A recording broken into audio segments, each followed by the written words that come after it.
నమస్తే welcome to V3 news లక్ష్యం సమాజేతం నేను సాయిసుధా బులెటిన్ల ముందుగా హెడ్లైన్ జిల్లాల కలెక్టర్లతో ప్రగతి భవన్లో సమావేశం కానున్న ముఖ్యమంత్రి ప్రభుత్వ పథకాలపై సుదీర్ఘంగా చర్చించనున్న కేసీఆర్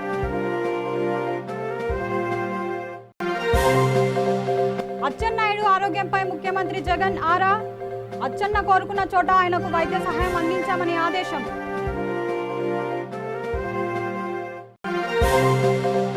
అచ్చెన్నాయుడు ఆరోగ్యంపై తాజాగా హెల్త్ బులెటిన్ విడుదల అవసరమైతే మరోసారి ఆపరేషన్ చేస్తామని వెల్లడించిన జీజీహెచ్ సూపరింటెండెంట్ జేసీ ప్రభాకర్ రెడ్డి అస్మిత్ రెడ్డిలను అనంతపురానికి తీసుకెళ్లిన పోలీసులు పోలీస్ స్టేషన్ ఎదుట ఆందోళనకు దిగిన అనుచరులు అభిమానులు స్వీయగృహ నిర్బంధంలోకి వెళ్లిన ఆర్థిక శాఖ మంత్రి హరీష్ రావు సిద్దిపేటలోని మంత్రి పిఏకు కరోనా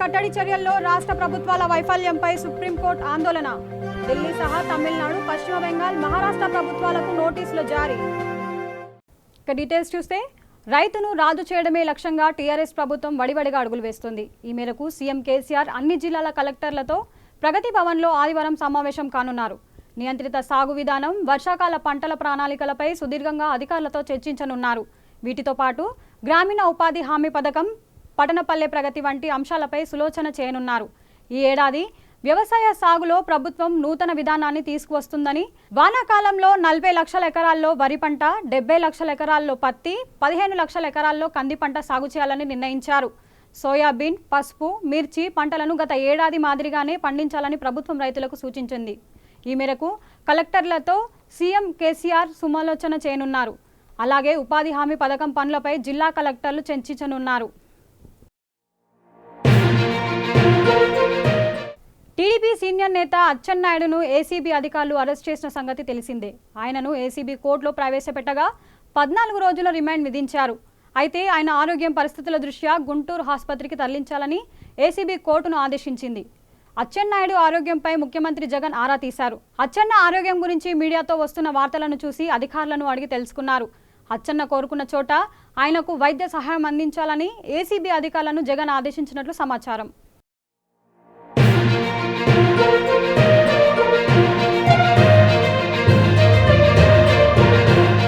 హైదరాబాద్లో అరెస్ట్ చేసిన జేసీ ప్రభాకర్ రెడ్డి ఆయన కుమారుడు అస్మిత్ రెడ్డిలను పోలీసులు అనంతపురానికి తీసుకువెళ్లారు అనంతపురం 1 టౌన్ పోలీస్ స్టేషన్ తరలించారు అయితే ఈ నేపథ్యంలో పెద్ద సంఖ్యలో అక్కడికి చేరుకున్న జేసీ అనుచరులు అభిమానులు స్టేషన్ ఎదుట ఆందోళనకు దిగారు దీంతో పోలీసులు వారిని అదుపులోకి తీసుకొని అక్కడి నుండి వేరే స్టేషన్కి తరలించారు నకిలీ పత్రాలు BS3 వాహనాలు BS4 వాహనాలు రిజిస్ట్రేషన్ చేయించారన్న ఆరోపణలో ప్రభాకర్ రెడ్డి అస్మిత్ రెడ్డిలను శంషాబాద్లో ఈ ఉదయం అరెస్ట్ చేశారు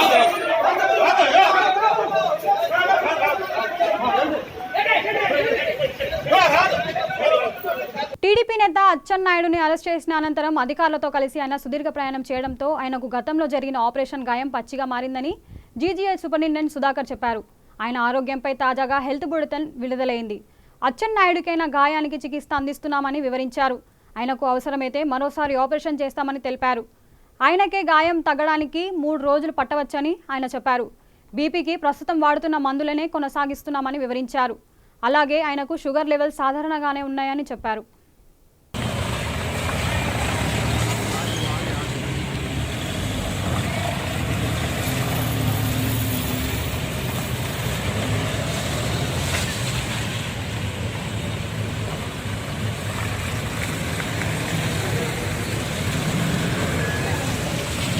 విజయన్న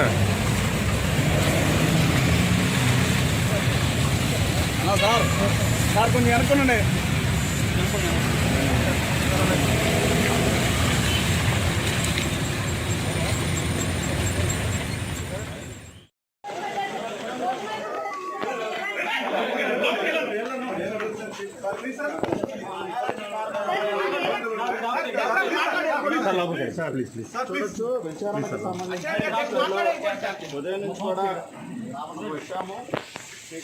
ఏలూరు సమీపంలో కలపర టోల్గేట్ వద్ద నిరసన చేయడానికి ప్రయత్నించిన టీడీపీ మాజీ ఎమ్మెల్యే చింతమనేని ప్రభాకర్ను పోలీసులు అరెస్ట్ చేశారు.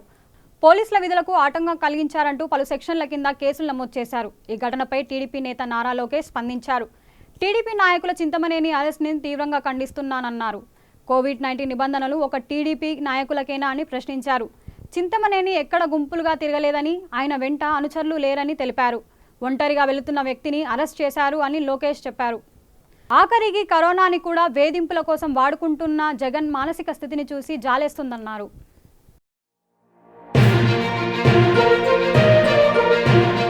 టీడీపీ సీనియర్ నేత మాజీ మంత్రి అచ్చెన్నాయుడు ఏసీబీ అధికారులు అరెస్ట్ చేసిన ఘటన వైఏపీ మంత్రి బొత్స సత్యనారాయణ స్పందించారు. టీడీపీ నేతలు అచ్చెన్న అరెస్ట్ను అక్రమం అంటున్నారనే తప్ప అవినీతి జరగలేదని ఎవరు అనడం లేదని అన్నారు. చంద్రబాబు నుండి ఇతర నేతల వరకు అందరూ ఇదే మాట అంటున్నారని వెల్లడించారు. అచ్చెన్నను అక్రమంగా అరెస్ట్ చేశారనడం తగదని, అన్ని ఆధారాలు స్వీకరించిన తర్వాతే అదుపులోకి తీసుకోవడం జరుగుతుందని బొత్స స్పష్టం చేశారు. అచ్చెన్న హయాంలో అక్రమాలు జరిగినట్లు తేలిందని, 130% అదనపు ధరతో కొనుగోలు జరిగినట్లు ఏసీబీ గుర్తించిందని వివరించారు. ఇదే విషయాన్ని ఏసీబీ జేడీ కూడా ప్రెస్ మీట్ పెట్టి మరీ వివరించారని తెలిపారు.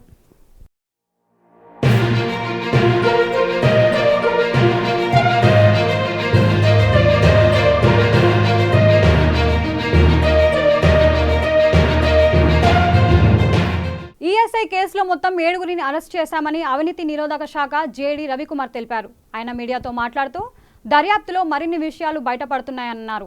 ఈఎస్ఐ మందుల కొనుగోలు వ్యవహారంలో వీరు ప్రభుత్వ నిబంధనలను ఉల్లంఘించినట్లు గుర్తించామని చెప్పారు. హైకోర్టు అచ్చెన్నాయుడుతో పాటు రమేష్ కుమార్ హౌస్ మోషన్ దాఖలు చేసినట్టు తమకు తెలిసిందని రవికుమార్ తెలిపారు. తాము కూడా న్యాయ ప్రకారం ముందుకు వెళ్తామని చెప్పారు. దాదాపు 150 కోట్ల రూపాయల కుంభకోణం జరిగినట్లు ప్రాథమికంగా అంచనా వేస్తున్నట్లు వివరించారు. పలు అంశాల్లో ప్రభుత్వానికి స్పష్టం జరిగినట్లు గుర్తించామన్నారు. ప్రభుత్వ అధికారులతో ప్రైవేట్ వ్యక్తులు కుమ్మక్కై ప్రభుత్వానికి నష్టాన్ని తీసుకొచ్చారని ఆయన తెలిపారు. ఇందులో 19 మంది ప్రమేయం ఉన్నట్లు తాము ఇప్పటి వరకు గుర్తించామని వివరించారు.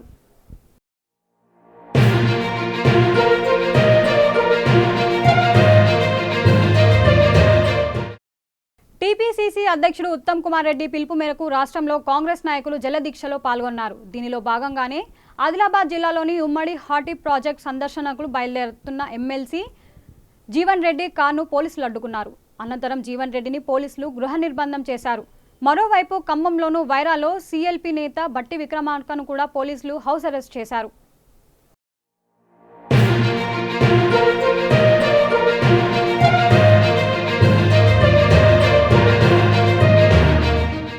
తెలంగాణ ఆర్థిక శాఖ మంత్రి హరీష్ రావు స్వీయ గృహ నిర్బంధంలోకి వెళ్లారు. హైదరాబాద్ నగర మేయర్ బొంతు రామ్మోహన్ డ్రైవర్కు కరోనా సోకిన వార్త తెలిసిన మర్నాడే సిద్దిపేటలోని మంత్రి పీఏకు కరోనా సోకినట్లు తేలింది. దీంతో అప్రమత్తమైన అధికారులు మంత్రి ఆయన వెంట ఉండే 51 మంది నుండి శాంపుల్ స్వీకరించి పరీక్షలకు పంపారు. అయితే ఈ ఫలితాల్లో మంత్రి సహా 17 మందికి నెగిటివ్ వచ్చిందని అధికారులు తెలిపారు. మరోవైపు ముందు జాగ్రత్త చర్యగా మంత్రి హరీష్ రావు స్వీయగృహ నిర్బంధంలోకి వెళ్లారు. కాగా జనగామ టీఆర్ఎస్ ఎమ్మెల్యే ముత్తిరెడ్డి యాదగిరి రెడ్డి కూడా కరోనా బారిన పడ్డారు. ప్రస్తుతం ఆయన హైదరాబాద్లో ఓ ప్రైవేట్ ఆసుపత్రిలో చికిత్స పొందుతున్నారు.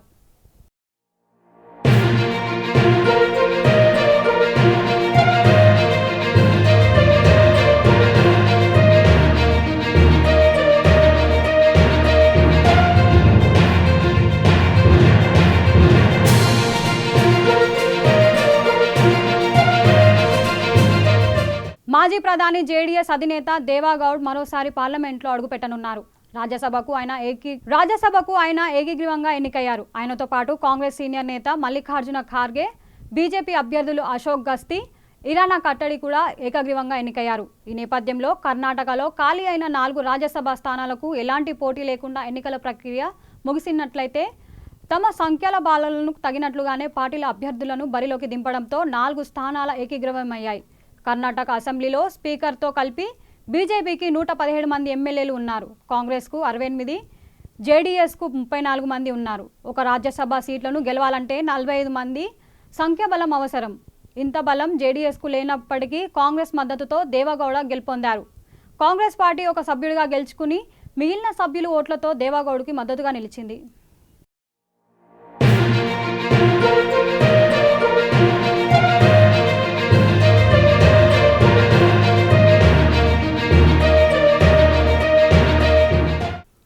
కేంద్ర ఆర్థిక మంత్రి నిర్మలా సీతారామన్ ఆధ్వర్యంలో జీఎస్టీ మండల సమావేశమైంది. ఈ సందర్భంగా కీలక నిర్ణయాలు తీసుకున్నారు. రిటర్న్ల దాఖలు ఆలస్యమైతే చెల్లించాల్సిన వడ్డీ సగానికి తగ్గిస్తూ జీఎస్టీ మండల చిన్న వ్యాపారులకు ఊరట కలిగించింది. దీనిపై నిర్మలా సీతారామన్ మాట్లాడుతూ వడ్డీని 18 నుంచి 9% తగ్గించాలని నిర్ణయించినట్లు తెలిపారు. ఈ నిర్ణయం 5 కోట్ల వరకు టర్నోవర్ గల వ్యాపార సంస్థలకు వర్తిస్తుందని వివరించారు. ఫిబ్రవరి, మార్చ్, ఏప్రిల్ మాసాలకు ఈ తగ్గింపు వర్తిస్తుందని వెల్లడించారు. మే రిటర్న్ల దాఖలు గడువు ఎలాంటి అపరాధ రుసుం, వడ్డీ లేకుండా సెప్టెంబర్ వరకు పొడిగిస్తున్నట్లు తెలిపారు. అయితే 2017 జూలై నుండి 2020 జనవరి మధ్య రిటర్న్స్ చెల్లించకుంటే మాత్రం అపరాధ రుసుం చెల్లించాల్సి ఉంటుందని నిర్మలా స్పష్టం చేశారు.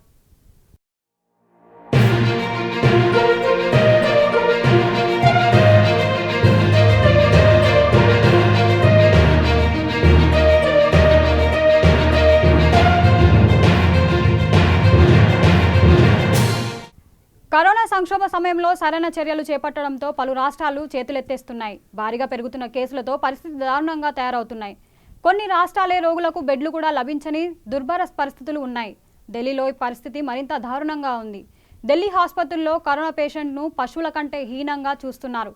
ఇలాంటి వాటికి సంబంధించి వార్తాపత్రికల్లో వచ్చిన వార్తలను సుప్రీం కోర్టు సుమోటోగా తీసుకుంది. కరోనా బాధితులకు సరైన చికిత్స కూడా అందించలేకపోతున్నారంటూ ఢిల్లీ ప్రభుత్వంపై సుప్రీంకోర్టు ఆగ్రహం వ్యక్తం చేసింది. వైరస్ కట్టడి చర్యల్లో వైఫల్యంపై ఆందోళన వ్యక్తం చేసింది. కరోనా టెస్టులను తగ్గించడాన్ని తప్పుపట్టింది. కరోనా పరీక్షా కేంద్రాలను పెంచాలని ఆదేశించింది. కరోనా కట్టడి చర్యలకు సంబంధించి ఢిల్లీ సహా తమిళనాడు, పశ్చిమ బెంగాల్, మహారాష్ట్ర ప్రభుత్వాలకు నోటీసులు జారీ చేసింది. తదుపరి విచారణకు జూన్ 17కు వాయిదా వేసింది.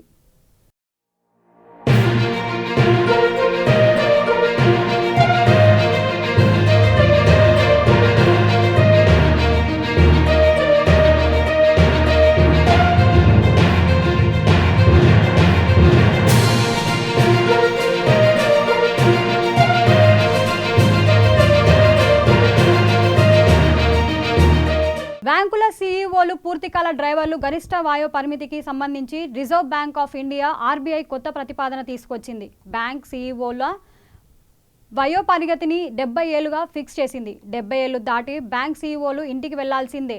ఇక ప్రమోటర్ల గ్రూప్కి చెందిన వారైతే 10 ఏళ్ల గరిష్ట పదవి కాలానికే పరిమితం కావాల్సి ఉంటుందని ఆర్బీఐ తెలిపింది. బ్యాంకింగ్ రంగంలో పాలనను మెరుగుపరిచే ప్రణాళికలో భాగంగా ఆర్బీఐ ప్రతిపాదన చేసింది. మరోవైపు బ్యాంకింగ్ రంగంలో ఇటీవల పరిణామాల నేపథ్యంలో వాటి కార్పొరేట్ స్వరూపం, యజమానికి సంబంధించిన నిబంధనలు ఆర్బీఐ సమీక్షించనుంది. RBI central board director PK Mohanty అధ్యక్షన 5 సభ్యుల బృందం ఈ సమీక్ష చేపడుతున్నదని ఆర్బీఐ తెలిపింది.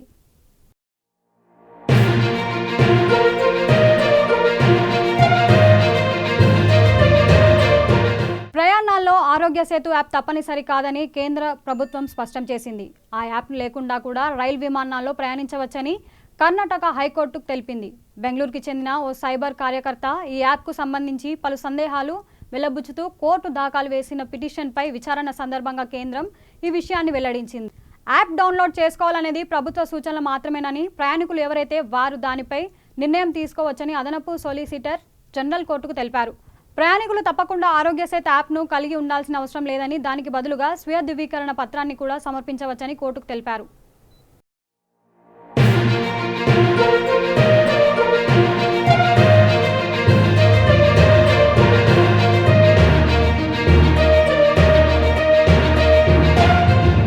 తొలికరి వానలు పలకరించడంతో భూమిని సాదుకు సిద్ధం చేసుకుంటుండగా వర్ధమాన మహావీరుడి విగ్రహం బయటపడింది. కరీంనగర్ జిల్లాలోని గంగాధర మండలం కోట్ల నరసింహులపల్లి గ్రామానికి చెందిన బుగ్గు అంజయ్య తన పొలంలో ట్రాక్టర్ దున్నుతుండగా జైన తీర్థకరుడైన వర్ధమాన మహావీరుడి విగ్రహం లభించింది. దీంతో విషయం తెలుసుకున్న గ్రామ సర్పంచ్ తోట కవిత ప్రజల వర్ధమానుని విగ్రహానికి పూజలు నిర్వహించారు. పురావస్తు శాఖ అధికారులకు సమాచారం అందించినట్లు సర్పంచ్ వెల్లడించారు.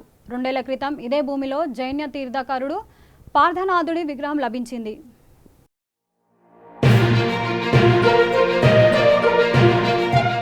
హైదరాబాద్ సమీపంలోని రంగారెడ్డి జిల్లా మోయినాబాద్ మండలం చిలుకూరు బాలాజీ దేవాలయం ప్రకటన విడుదల చేసింది. భక్తులను ఇంకా అనుమతించలేదని, దీనిని భక్తులు గమనించాలని చిలుకూరు బాలాజీ దేవాలయం ప్రధాన అర్చకుడు రంగరాజన్ తెలిపారు. బాలాజీ దేవాలయం ఆవరణలో శనివారం ఉదయం ప్రధాన అర్చకులు రంగరాజన్ మాట్లాడుతూ, చిలుకూరు బాలాజీ దేవాలయంలోకి ఇంకా భక్తులను అనుమతించలేదని, దూర ప్రాంతాల నుంచి వచ్చే భక్తులు దీన్ని గమనించాల్సిందని సూచించారు. అయితే ఇదే సమయంలో స్వామివారికి ఏకాంత పూజలు, ఆరాధన, ఏకాంత అభిషేకాలు, ప్రత్యేక పూజలు నిర్వహించడం జరిగిందని తెలిపారు. కరోనా మహమ్మారి అంతం కావాలని స్వామివారికి నిత్యం ఏకాంత పూజలు నిర్వహిస్తున్నామని తెలిపారు. భక్తులను ఎప్పుడు అనుమతిస్తామనే విషయాన్ని త్వరలోనే తెలియజేస్తామని వెల్లడించారు.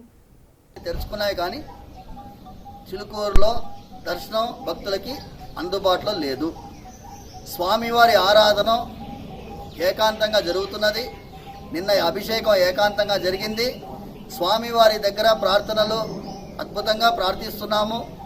ప్రపంచాన్ని వణికిస్తున్న కోవిడ్-19 అనేది మాయమైపోవాలని భక్తితో ప్రార్థిస్తున్నాము. తదుపరి ఆదేశాలు మేము జారీ చేసే వరకు స్వామివారి దర్శనం భక్తులకి ఉండదు. దయచేసి మీరందరూ ఈ విషయం గమనించాలి. ఇతర దేవాలయాలన్నీ తెరుచుకున్నాయి కానీ చిలుకూరులో దర్శనం భక్తులకి అందుబాటులో లేదు.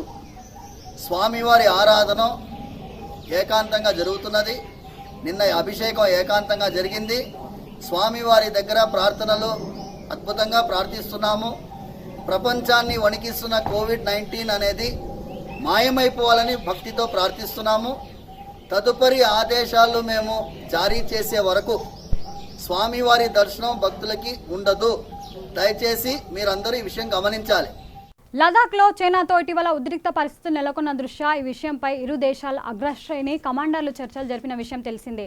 దీనిపై భారత సేనాధిపతి ఎంఎం నరవానే మీడియాతో మాట్లాడుతూ, చైనాలో ప్రస్తుత పరిస్థితులు అదుపులోనే ఉన్నట్లు చెప్పారు. చైనాతో అగ్రశ్రేణి కమాండర్లు చర్చించామని, ఈ చర్చలను కొనసాగించడం వల్ల సమస్య సద్దుమణిగే అవకాశం ఉందని అన్నారు. ఇక నేపాల్లోనూ మనకు బలమైన సంబంధాలు ఉన్నాయని చెప్పారు. ఇరు దేశాల భౌగోళిక, సాంస్కృతిక, చారిత్రక, మతపరమైన అంశాల్లో లోతైన సంబంధాలు ఉన్నాయన్నారు. భవిష్యత్తులోనూ నేపాల్తో బలమైన బంధం కొనసాగిస్తామని తెలిపారు. జమ్మూ కాశ్మీర్లో గత 15 రోజుల్లోనే సుమారు 15 మంది ఉగ్రవాదులను మట్టుపెట్టినట్లు వివరించారు. ఉగ్రవాదంతో స్థానికులు కూడా విసిగిపోయారని, వారి బాధ్యత బలగలకు ఉగ్రవాదుల విషయంలో సమాచారం ఇస్తున్నామని ఆయన వివరించారు. As far as Nepal is concerned, we have a very strong relationship with Nepal, which we have geographical linkages, historical linkages, cultural linkages, religious linkages. We have a very strong people-to-people connect, and our relation with them has always been strong and will remain strong in the future. Moving on JNK, just some major operations are going on lately.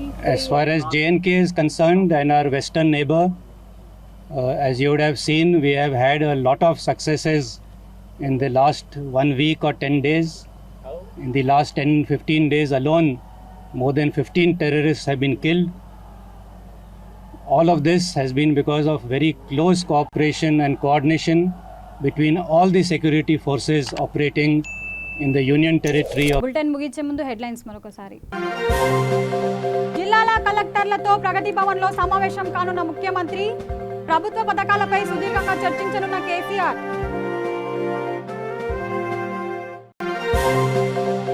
Atchannaidu ఆరోగ్యంపై ముఖ్యమంత్రి జగన్ ఆరా.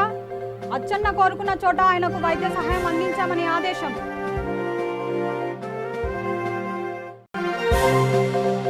అచ్చెన్నాయుడు ఆరోగ్యంపై తాజాగా health bulletin విడుదల. అవసరమైతే మరోసారి operation చేస్తామని వెల్లడించిన GGH superintendent. జేసీ ప్రభాకర్ రెడ్డి, అస్మిత్ రెడ్డిలను అనంతపురానికి తీసుకెళ్లిన పోలీసులు. పోలీస్ స్టేషన్ ఎదుట ఆందోళనకు దిగిన అనుచరులు, అభిమానులు. స్వీయగృహ నిర్బంధంలోకి వెళ్లిన ఆర్థిక శాఖ మంత్రి హరీష్ రావు. సిద్దిపేటలోని మంత్రి పిఏకు కరోనా.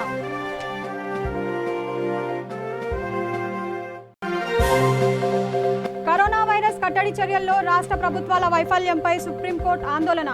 ఢిల్లీ సహా తమిళనాడు, పశ్చిమ బెంగాల్, మహారాష్ట్ర ప్రభుత్వాలకు నోటీసులు జారీ.